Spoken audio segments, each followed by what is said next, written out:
Pix 11 continues to celebrate Hispanic Heritage Month by highlighting the work of a Latina film director who's sinking her teeth into the food truck industry. Yeah, the film Backstreet to the American Dream traces the origin of the food truck phenomenon back to the streets of Los Angeles. Street food movement has taken off in this country in leaps and bounds. The springboard for it was here in Los Angeles. Now there are two factions of this industry. Un burrito nuevo caro? I'm talking about Mexican owners of catering food trucks in a predominantly Latino community. There's food trucks that people grew up with. I mean, they remember the guy when he started there. 20 years later, he's still there. Es quesadilla de camarón. The documentary making its New York premiere this weekend. Joining us this morning is the woman behind the camera who made it all happen, director Patricia Nazario. So good morning to you, Patricia. Thanks for being here. Good morning. Happy to be here. It's my pleasure. So we love food trucks, right?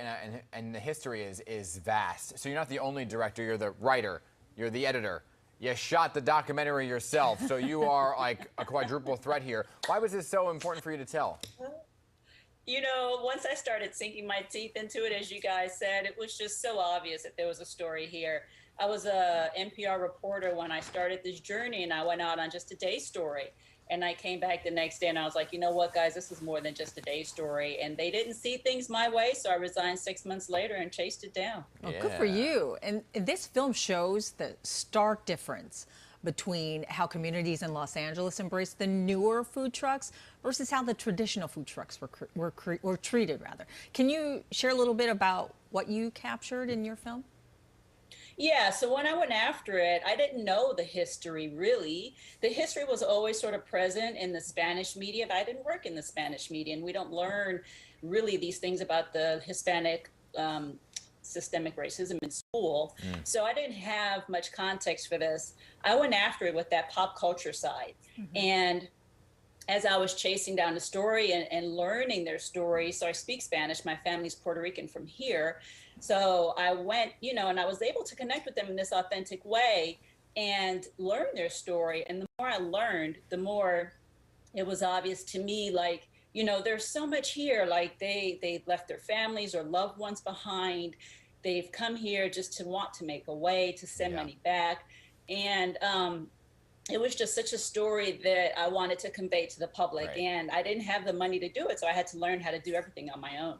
That's what I love about this story and your journey, right? And that's what I love about journalism. You go into something with one idea of what it's going to be, and then you find out that there's a completely different, better angle that comes out of it. And so Backstreet to the American Dream really focuses on one woman's sacrifice to be a business owner.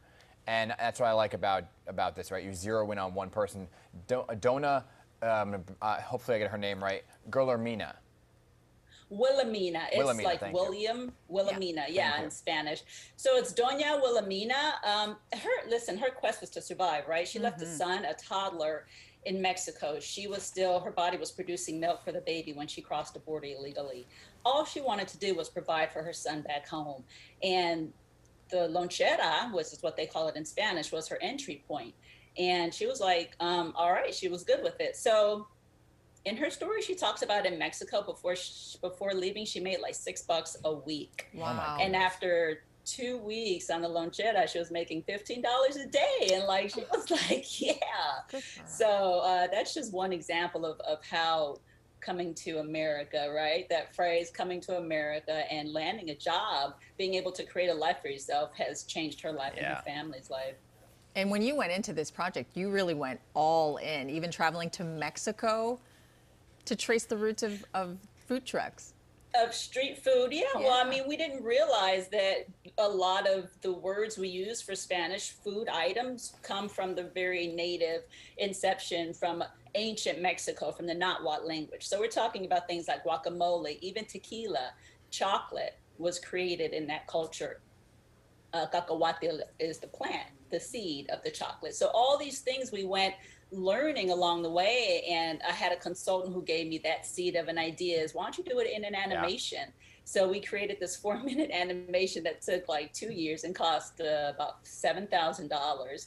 But I did this animation where we traced street food from Doña Guilla's truck. Guilla is short for Wilhelmina. So Doña Guilla's truck we trace it from her back to ancient Mexico, but we do it in reverse. So we start in ancient Mexico and come out to her in her truck, and the story continues. Patricia, I love everything you did with this. Thank you for stopping by to talk about it. We're just simply out of time here, but good luck with you on this film. You can catch Backstreet to the American Dream this Sunday at Cinema Village at 3 p.m. We're going to have all the ticket information for you posted on pix11.com. Thank you, Patricia.